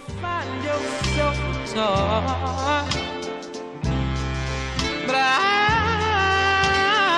tell it like it is. Poetry in motion. 888-971-SAGE, 888-971-7243. Larry Elder here. We're going to continue the exchange between Dana Bash and Secretary of Health and Human Services Robert F. Kennedy Jr. about Dr. Fauci. A WNBA coach says she is not educated enough to offer an opinion on whether biological men should compete against women. Remember when Trump called climate change alarmism and the carbon footprint business a hoax? Well, a major British publication says he's right. And the California State Democratic Party has now officially endorsed the billionaire tax, which is on the ballot. Elon Musk had a lot to say about AI. All of this and more. 888-971-SAGE. Number 63. You have been placing nearly all the blame on the COVID pandemic and the way that the U.S. responded to it squarely with Dr. Fauci. But, of course, he worked for President Trump. Does President Trump also deserve some of the blame? Well, President Trump, as you recall, wanted to end the lockdowns. I think the thing that did the most damage to our country was the lockdowns. The lockdowns that shut down 3.5 million businesses in our country with no due process, no just compensation. All of our churches closed our schools, and our children are still paying the price for that. And yet we had the worst outcome of any country in the world. How so? We have the highest death rate from COVID of any nation on earth. And he says that now virtually everything Dr. Fauci said was a lie. Number 66. You are the HHS Secretary, and you are talking about things that lead to vaccine hesitancy in this country. And it is something that causes problems for people when there is not anything. Let me ask you something. Do you see your job as ending vaccine hesitancy, or do you see your job as telling the truth to the American people? I see my job as telling the truth, and the truth is that there is study after study after study. It's one of the most studied things out there in science. You're repeating and it is like a parrot. You're repeating it like a parrot. I've actually read the science. Let's come back here and debate the science. I'm not debating this with you. Of course you won't. No, because I'm not debating. All you know how to do is repeat things that people told you and say, trust the experts. That's what you did during COVID.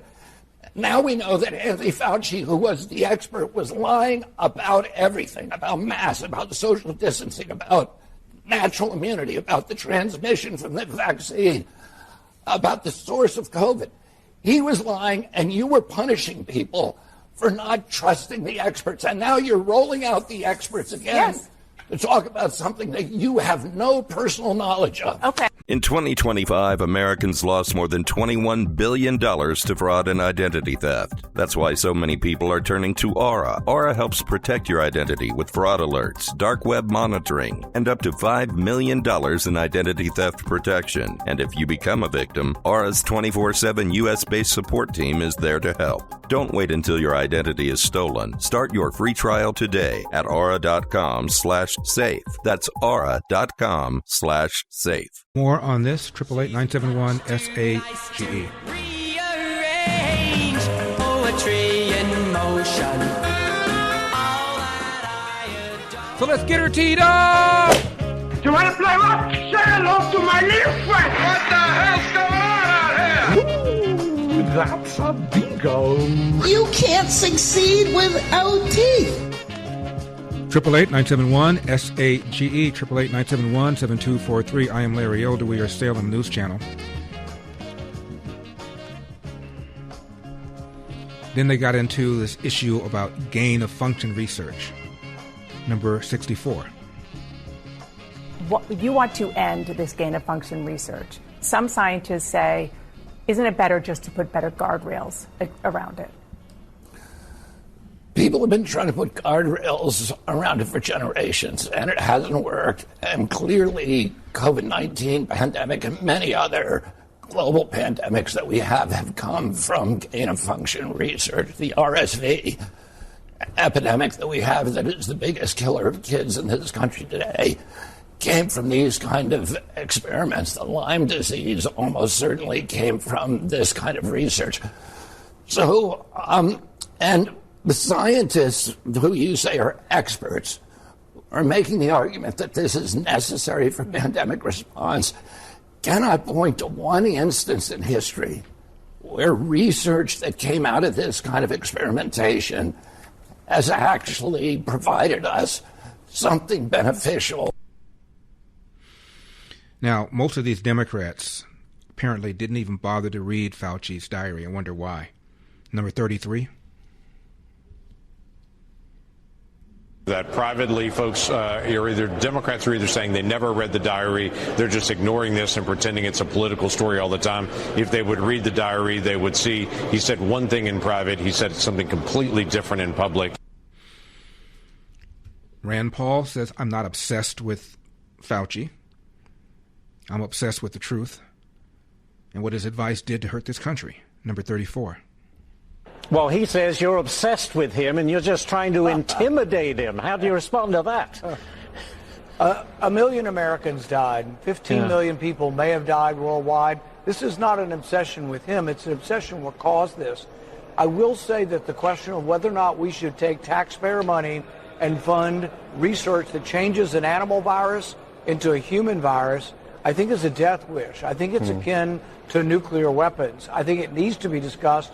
And I have legislation that I have put forward that, if passed, would have a presidential commission of scientists to oversee this to make sure it never happened. Right. But to make sure it never happened, you have to have the architect of it, the guy who supports this, has to ultimately come clean and say it was a mistake. Now, the former quarterback of the Green Bay Packers, current quarterback of the Pittsburgh Steelers, Aaron Rodgers, made this comment about Dr. Fauci. Number 80. Is everything better? Is everything funner? Is everything more awesome? Like, how do you kind of view this year versus maybe the years of the past? I'm going to plead the fifth. Okay. Okay. Gotta love that guy. Like that absolute coward, Tony Fauci. Absolute coward. Yeah. Hey, it's back, baby. Are you kidding me? Yeah, 111 You times. got a pardon and you're in front and you pleaded over 100 times at the White House? What are you scared of, Tony? Yeah. I thought you were the science. Yeah. I thought you were I am science, and you get up there and you can't answer a question? Yeah. What are we doing? Baby. And how much time did the network spend at that? How much time did they spend on my responses every week, on my vaccination status, on Taylor and Travis's wedding? Did they do even a minute? Did they do even a minute on Tony Fauci? No, I don't think I've heard anything. I bet they didn't. But on that note... Then there was another scandal this offseason, too. Did they apologize to Aaron Rodgers for all the punishment he got for refusing to take the vaccine? Did they apologize to the great Eldersky when CNN came? And I said, I don't believe the science says that children should take the vaccine. They're not likely to get sick. They're not likely to get real sick. They're not likely to go to the hospital. They're not likely to die. But the science says it's just not true. And then they got into it over vaccines and autism, number 65. Did you say probing the link? I'm just quoting the Wall Street Journal, that the president wants you to go further to probe the link between autism and vaccines. He certainly does. Okay. Now, have you talked to him about medical research that have studied this for 25 years and found no link between autism and vaccines? And just this is my question here, because I don't want to litigate that. My question is, why not, because you are HHS Secretary now, why not study what could cause autism, which scientists do believe starts with fetal brain development? Why not do some studies on that, whether you're an environmental lawyer, whether there are environmental factors that go into contributing to a predisposed genetic situation? Well, let me say this first. We're doing all those things, and that's one of the ways that we found Tylenol. There's 73 studies out there that link Tylenol exposure during later pregnancy and during the perinatal period to autism onset. But you are wrong when you say that this issue has been studied.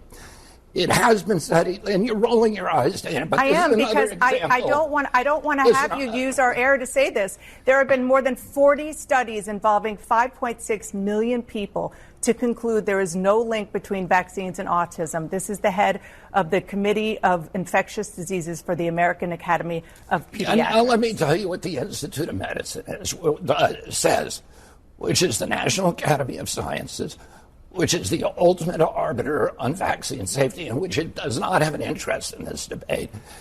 It says that none of the 8 vaccines that are administered during the first 6 months of life have ever been studied for a relationship to autism. It found 2 studies, one on the DTP vaccine, that showed that it does cause autism, and one on the hepatitis B vaccine. That again suggests that it does cause autism. The Institute of Medicine dismissed those 2 studies because they were based on CDC's database. The studies that you're referring to are all for one vaccine, the MMR vaccine, or one ingredient, thimerosal. So you are actually looking at, you're starting new studies to try to link autism, but you're also telling me... I'm not trying to link autism to anything. I'm trying to find out, why is autism gone? Are you also trying to find out how it interacts with people's DNA, what's predisposed to have an autistic child? Are you doing both? Yeah, but Dana, you probably don't understand this because you're not a scientist. But genes you're not either. Genes don't cause epidemics. I understand genes. They can provide a vulnerability. A gene provides an environmental. That's what I'm asking. Are you studying the environmental We're looking exposure? at all the different environmental exposures, but your statement, you have been fooled. Your statement that this has been studied is not true. It's categorically not true. Not for any of the studies. It is considered. Considered by who? By every scientist who has studied this. That is not true. I can give you hundreds of scientists who have looked at this. So on the one hand, do you understand why people aren't getting... It's the National Academy of Sciences. What greater authority do you have? Do you understand why people are not getting measles vaccines? Because they're hearing you say that it could cause autism. You're trying to change the subject. I'm not. It's very much related. Show me one of the studies that's been done on the first 8 the vaccines during the first 6 months of life. You will not find them. The National Academy of Sciences. So if that's the case, then why are you telling people to get the measles vaccine? Because that is one of the vaccines that has been studied. Okay. It's the only one that has been studied. Do you want people to get the MMR vaccine? Yeah, I said that already. Okay, so I know you're flustered now, and it is. I'm not frustrated at all. I am frustrated. Been honest. The reason I'm frustrated is because you are the HHS Secretary, and you are talking about things that lead to vaccine hesitancy in this country, and it is something that causes problems for people when there is not anything. Let me ask you something. Do you see your job as ending vaccine hesitancy, or do you see your job as telling the truth to the American people? I see my job as telling the truth, and the truth is that there is study after study after study. It's one of the most studied things out there in science. You're repeating and it like a parrot. You're repeating it like a parrot. I've actually read the science. Let's come back here and debate the science. I'm not debating this with you. Of course you won't. No, because I'm not debating. All you know how to do is repeat things that people told you and say, trust the experts. That's what you did during COVID. Now we know that Anthony Fauci, who was the expert, was lying about everything, about masks, about social distancing, about natural immunity, about the transmission from the vaccine, about the source of COVID. He was lying, and you were punishing people for not trusting the experts. And now you're rolling out the experts again to talk about something that you have no personal knowledge of. Okay, well, guess what? That is my job, to talk to people. Your job is to Am I tell the allowed truth to talk? to the American yes, public. Yes, and my job And is to to be- get as and much to- information as I and can. to maintain what we were doing, what we were doing. And CNN punished me too, Mr. McConnell. Have that clip when they told me that that's not true what Larry Elder says. We'll play that for you when we come back. Now, thousands of places on the internet have a file with your name on it. Your home address, your cell phone number, your email address. There's more. Your medical conditions, age, how you vote, your kids' names. You can't read that file, but anyone with a credit card can buy it. That file is a product of a multi-billion-dollar industry called data brokers. Your file is collected, packaged, and sold legally. Every scam call, every phishing text that knows too much about you, someone paid for your file. Last year, Americans lost a record $20 billion plus to fraud. Scammers didn't get lucky. They got prepared. I did something about my file. I use Incogni. Incogni goes broker by broker and forces each one to delete your file. That opt-out forms that they bury, Incogni finds them. And when your data tries to creep back, Incogni wipes it again. Go to incogni.com/Larry for 60% off. That's incogni.com/Larry, incogni.com/Larry. My agenda is crime. My agenda is homelessness. My agenda is the way the state was shut down. That agenda, says Elder, includes rolling back the state's COVID restrictions, vowing to repeal mask and vaccine mandates for California state workers. Will you follow the science? I'm going to follow the science. I don't believe the science suggests that young people should be vaccinated. I don't believe the science suggests that young people should have to wear masks at school. I'm not sure the science is settled on that at all. And young people are not likely to contract the coronavirus. And when they do, their symptoms are likely to be mild, and they're not likely to be hospitalized, and they're certainly not likely to die. The science says he's wrong on several counts. 888-971-SAGE, 888-971-7243. I am Larry Elder. We are Salem News Channel. I guess my apology got lost in the mail. And I want to take just a few seconds to thank you so much for your donations for Food for the Poor. Because of you, 1,300 kids, hungry kids in the Caribbean and Latin America, are now going to get 2 nutritious meals a day for the full year. All because of you. Now I'm leaving the Food for the Poor banner at the top of my website, LarryElder.com, in case any last-minute givers want to still help. But just please know that your generosity towards these kids that you will never meet has really touched my heart. And of course theirs as well. Now you remember the BLM riots?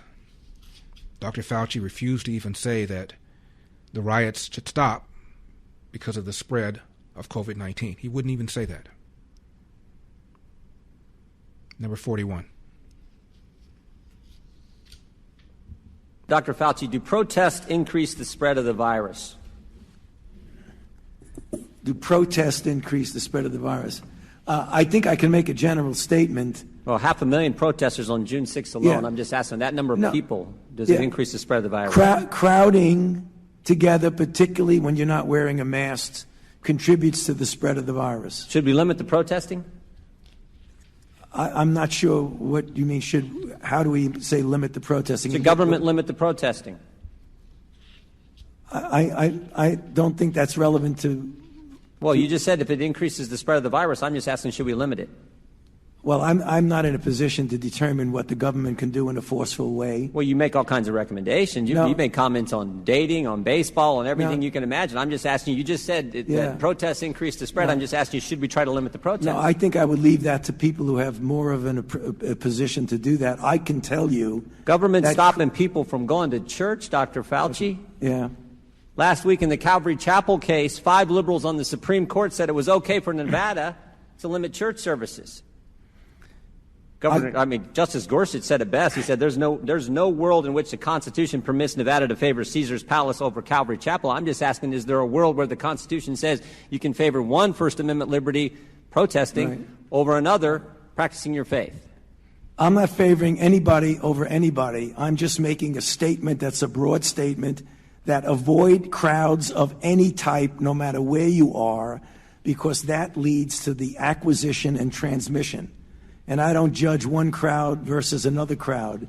When you're in a crowd, particularly if you're not wearing a mask, that induces the spread. It's a simple question, Doctor. Should we limit the protests? Government is obviously limiting people going to church. And look, there's been no violence that I can see at church. I haven't seen people during a church service go out and harm police officers or burn buildings. But we know that, I mean, for 63 days, 9 weeks, it's been happening in Portland. Right. Yeah. Well, one night in Chicago, 49 officers were injured. But no limit to protests. But boy, you can't go to church on Sunday.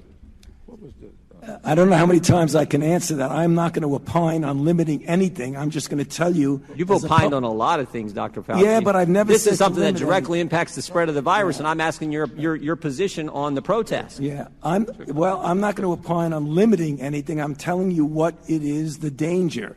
And you can make your own conclusion about that. You should stay away from crowds, no matter where the crowds are. Government has stopped people from going to work. In fact, just in New Jersey 4 days ago, Ian Smith, Frank Trombetta were arrested for trying to operate their business, their gym. They were arrested. But my bet is if these two individuals who own this gym were outside just in front of their gym, and all the people who were working out in their gym were outside protesting, they'd been just fine. But because they were in the gym working out, actually running their business, they got arrested. Do you think that's okay?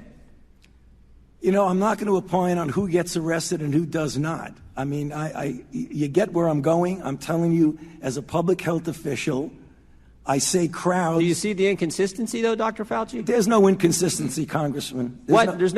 So you're allowed to protest millions of people on one day in crowds yelling, screaming, but you try to run your business, you get arrested? And if you stood right outside of that same business and protested, you wouldn't get arrested? You don't see an inconsistency there? I don't understand what you're asking me as a public health official to opine on who should get arrested or not. That's not my position. You could ask it as much as you want. You've advocated for certain businesses. You've advocated for certain businesses to be shut down. I'm just asking you on your position on the protest. I haven't seen one. We've heard a lot about hair salons. I haven't seen one hairstylist who, between haircuts, goes out and attacks police or sets something on fire. But we've seen all kinds of that stuff during protests, and we know the protest actually increased the spread of the virus. You've said that. I said crowds. I didn't say specifically. I didn't say protests do anything. So the protests don't increase the spread of the virus? I didn't say that. You're putting words in my mouth. No, I just want an answer to the question. Do the protests increase the spread of the virus? I don't have any scientific evidence that anything. I can tell you that crowds are known, particularly when you don't have a mask, to increase the acquisition and transmission. No matter what the crowd is. So you don't have a position on whether the protests increase the spread of the virus or don't increase the spread of the virus? I'm saying that crowds, wherever the crowds are, can give you an increased probability that there's going to be acquisition and transmission. But do you understand Americans' concern? Made absolutely no sense. Can't go to church. Can't go to work. Can't go to school for fear of contracting and transmitting the virus. However, if you're in the streets, the crowd of people yelling, screaming, protesting, burning, attacking police officers, I'm not going to give you an opinion about that. I'm not going to opine. Kamala Harris was asked to opine on her 3 favorite presidents. Have that for you when we come back. These Democrat socialists, Harry Enton of CNN says they're really big in urban areas. You see the membership of the Democrat Socialists of America? Mostly white, mostly male, mostly college and graduate school, but making less money than the average voter with some college, some high school rather, who voted for Trump. In other words, they've got a bunch of art history majors, philosophy majors, can't get jobs until they're angry. 888-971-SAGE, 888-971-7243. Do not leave town. what do we see? You know, we've seen those Democratic socialists really thrive in big urban areas, right? New York, Pennsylvania, you go out to Colorado. Well, it's no longer just in the urban areas anymore, at least according to the Casualty Prediction Markets. We got a Wisconsin Democratic primary going on. We got Hong, who is running, who is now, in my opinion, the clear favorite to win that Democratic nomination. She's a Democratic socialist. Her chances up like a rocket. On June 30th, it was just 41%. Now a 96% chance to be the Democratic nominee in Wisconsin, a Democratic socialist, according to the Casualty Prediction Markets. So this is not just happening now in New York, Philadelphia, Denver. It looks to me like it's going to be happening in a place like Wisconsin, which, of course, is a very purple state. 888-971-SAGE, 888-971-7243. I am Larry Elder. We are Salem News Channel. Speaking of Hong, running for governor in Wisconsin, number 81. And our money and our power cannot be given away to the wealthy, but driven towards the things that make each and every one of our lives better. We will defeat Donald Trump and drive a stake through the heart of fascism.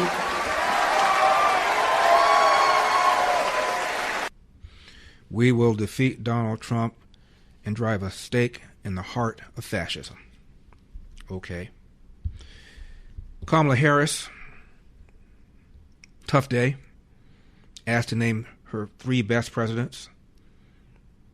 Number 47. Another question on a little bit of different vein. In your view, rank the top 3 most effective presidents in American history. Oh, Mark, don't make me do that. Oh, you can turn the question on. It was actually interesting. I couldn't sleep last night, and I was watching NPR. It was doing did anybody watch a whole thing on FDR? Did you watch it? And it was, of course, his 3 terms in office, and it was interesting to, and of course the role of his wife, Eleanor Roosevelt, and he did some good things. Yep. In fact, it was he who talked about the expansion of the Supreme Court, and then he got ferocious blowback for that. But he did good. It was Social Security. It was, when I think about what he did in terms of investing in the people during dire times and talking about the role and responsibility of government, that it should not just be about the benevolence of community organizations or just interpersonal relationships, that the government has a role. I think that he was a very important president. He appreciated that government has, in my mind, 3 essential functions, which is public health, public safety, and public education. I will credit, give me more time to really think about this. I credit, Kennedy, of course, in terms of what he laid the groundwork for, and then Johnson followed up on. Of course. Right? Around having the ability. But that was, again, an example of the inside-outside game. Because the reason that happened is because the pressure was on from the outside to appeal to the conscience of the people on the inside. Yes. And so I don't think that there's been any great president who has been without that kind of pressure as well. And then, of course, Barack Obama. Yeah, of course. Yes. Yeah. So. And what he did with the Affordable Care Act, among many things, but in particular if we had one issue that has been ailing America for generations, which is a health care system that has failed anyone other than the rich, and addressing that the way that he did and took a lot of heat for it, I think he's one of the greatest presidents. Well, you named 3, and now notice one she didn't name. She didn't name Joe Biden. She didn't name Abraham Lincoln. And regarding FDR, she said nothing at all about his role as commander-in-chief. Nothing. By the way, FDR opposed public sector unions. And regarding welfare, he said it should be temporary. The Rhode Island Senator White House has this theory about why Kamala Harris lost the election. Number 36. Fighters. I think President Biden and Kamala Harris lost the last election because nobody believed that they were fighters. At least they believed Trump was a fighter. He'd fight with a fire hydrant just for the fun of it. Kamala Harris lost because nobody believed she was a fighter. No, she lost because she was asked, what policy difference do you have with Biden? And she said, nothing that comes to mind. That's why she lost.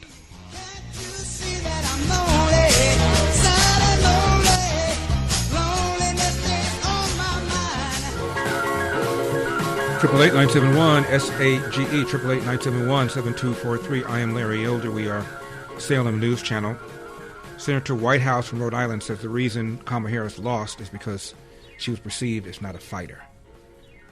So you go on CNN and you point blank refer to Donald Trump as a fascist, but that's not fighting enough?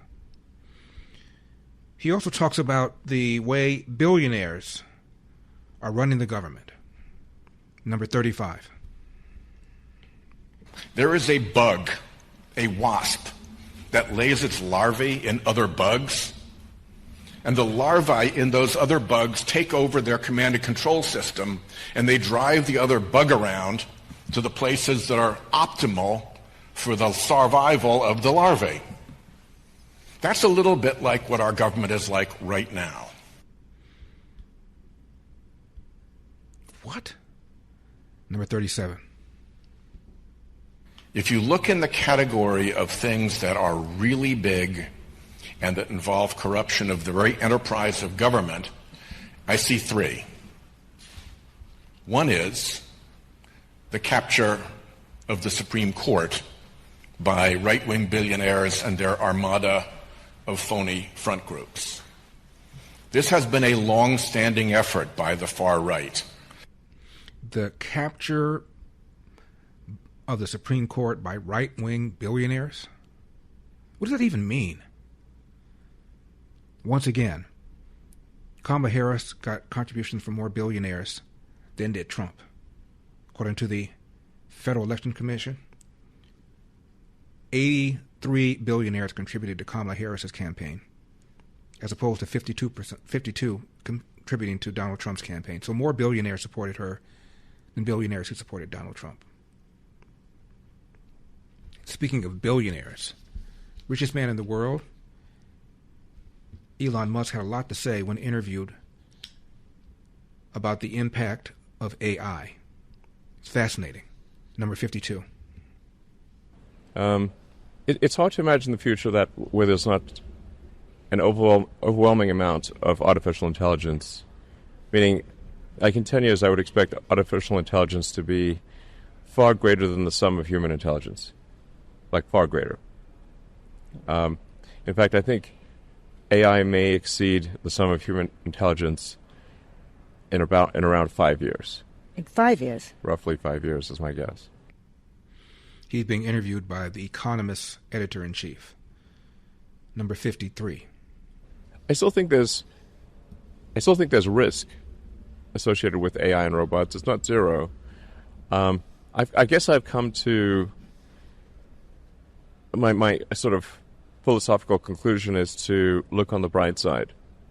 I can't see any way to really stop this incredible momentum of AI and robots, and at times I sort of think, well, perhaps even if there was a stop button, we probably shouldn't press it because the most likely outcome is incredible abundance for all.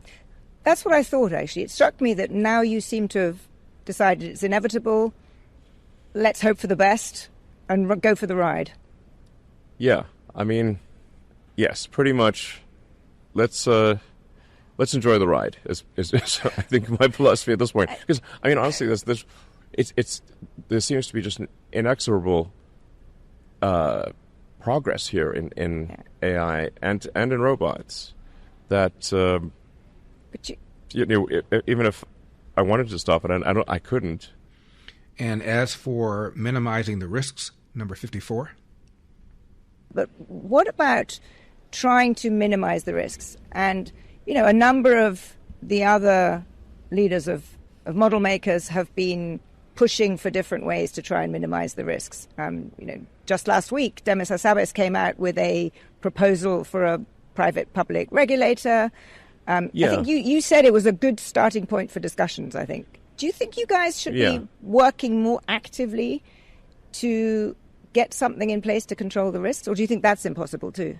My recommendation to Demis, because I talked to him for a few hours before he published his piece, was that the most immediate thing that we could do is to have the leading AI companies at least just meet. We'll have some sort of call once every few weeks and just discuss any safety and security issues.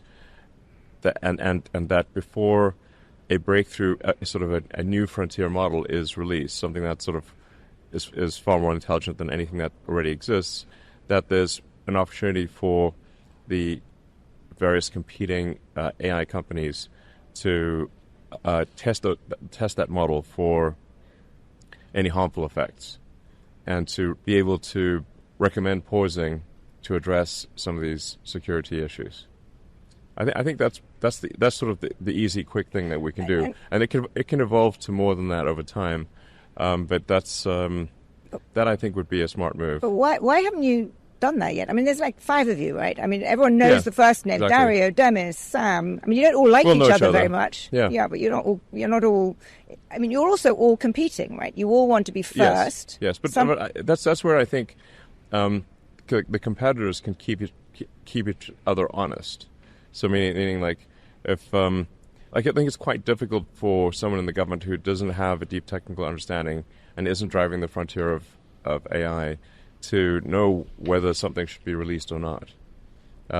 However, the competitors, I think, can if given sort of a week or two to review a new model, can highlight issues and have an incentive to keep all the competitors have an incentive to keep the others honest. And we come back, we're going to talk about what he thinks about China and how far ahead China may or may not be in AI. Now, life moves fast. Staying sharp, focused, and clear-headed isn't always easy. That's why the same company that brings you Relief Factor has developed something new, Think Factor. Think Factor is made to help you think clearer and perform better daily. It's a powerful blend of nutrients that unlock mental clarity and precision, nurture your memory, and boost your attention. With Think Factor, brain power and performance finally meet for lasting daily results.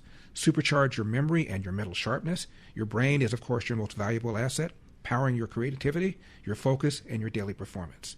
If you're feeling mentally foggy or not recalling things as quickly as you once did, Think Factor could be just what you need to reclaim your competitive edge. Helps me with my focus every morning. 800-4-RELIEF, 800-4-RELIEF, or visit ReliefFactor.com. That's ReliefFactor.com.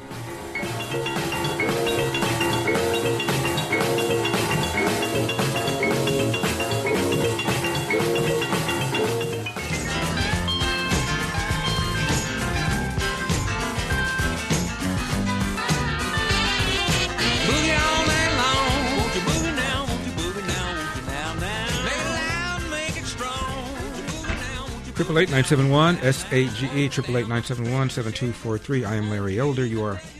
We are Salem News Channel. Now, you already know groceries aren't getting any cheaper, so let me help you save money somewhere else. Right now, when you switch to Sage Wireless by going to sagewireless.com, I pay your first month phone bill. That's right, 100% free with promo code SAGE100. Keep your phone, keep your number, get a new one, even at a second line. You get reliable coverage on AT&T's same towers, just at a far more affordable price. And get this, a portion of every bill helps support Food for the Poor. It's on me. Go to sagewireless.com. Use code SAGE100 to check out. sagewireless.com. That's sagewireless.com. About China and the AI race that we're in with China, number 55. Just before we get on to releasing, how do you think about the Chinese models and the geopolitics of it? Are you worried about the Chinese catching up and getting ahead?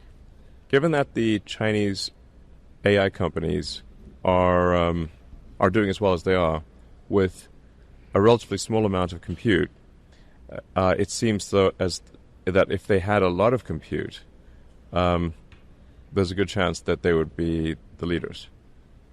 And at some point, they probably will have a lot of compute. So they will be the leaders. There's a good chance that they are the leaders at some point. Now, the team that Caitlin Clark plays on is the Indiana Fever. Her so-called enforcer, Sophie Cunningham, says that biological men should not be competing against women in sports. However, her coach says she isn't educated enough to offer an opinion. She, meaning the coach, is not educated enough to offer an opinion. Number 43. What's your stance? What is your stance on men or athletes who test as biological male participating in women's sports? What's your personal stance? Yeah, I mean, I don't know that I would say that I'm educated enough from a scientific standpoint. I don't ever believe that exclusion is an answer. I just don't. I do think, when we think about various levels of sport, various governing bodies of sport and things that go into that. Like I said, I'm not educated enough at the different levels. I know growing up, I played with the boys all the time. So there weren't girl sports. Would you welcome a biological male in WNBA? Again, it's like I don't know. When we talk about biological male and scientifically where we are, I think it's a totally different scenario. As I said, I'm not educated enough in terms of transgender and transitioning. To give you... She's asked, would you welcome a biological man playing in the WNBA? I'm not educated enough. Isn't the W in WNBA stands for women? I'll see you tomorrow. God bless. What can I say? Mamba out. The mic has been dropped. All across America. That's enough. Put down the mic. The Larry Elder Show.